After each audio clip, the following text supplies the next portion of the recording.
for this weekend. The biggest game of his career. I think the most interesting game of the weekend, Vikings-Green Bay. That's coming up. Thanks, Colin. Time for our final topic of the day. Sam Darnold will make his home debut Sunday against the Dolphins after an impressive debut Monday night in the Jets' blowout win.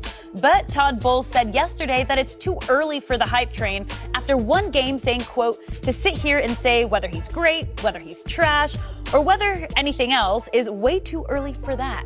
So, Shannon, will Darnold live up to the hype against the Dolphins? Let's for the sake of argument, Skip Bayless, and 1,000% I agree with Todd Bowles. Can we slow this thing down, Skip? Mm-hmm. He did get 5 interceptions from his defense. Mm-hmm. So what happens when he doesn't get 5 interceptions? Mm-hmm. Normally, Edie, when I was talking off camera, normally you had to wait a couple of years, Skip, before everybody said, well, he's this or he's that. Yep. Now it's like 1 or 2 games. You already, he's great or he's trash. That's what we do. Can we let this thing play out just a little bit? At least give it more than 1 game, maybe a year. I instead of 2 to 3 years, can we just give it 1 year instead of 1 game, Skip? I don't think we don't even know what he is. We don't know what his floor or ceiling is. Jesus. I thought that opening night, Monday night, was a harmonic convergence for that kid because he got off to a horrendous start, and it seemed to take all the pressure off, all the expectation off.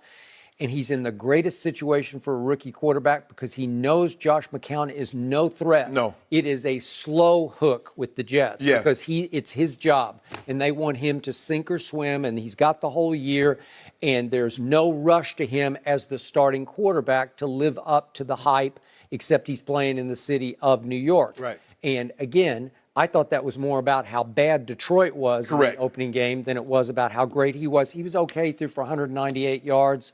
He's going to be pretty good. I still think he's going to be turnover prone, and I will not be surprised if the Dolphins beat the Jets. Well, I got the Jets beating the Dolphins, but the only thing Josh McCown is going to fight Sam Darnold for is hair products. That's it, because he knows he has no.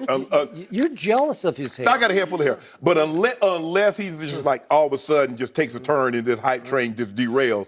But for the most part, Sam Darnold's going to stay in this game. Well, that's it for us. We'll be back Monday morning, 9:30 Eastern. Right now, Colin Cowherd tells you what the Ravens can learn from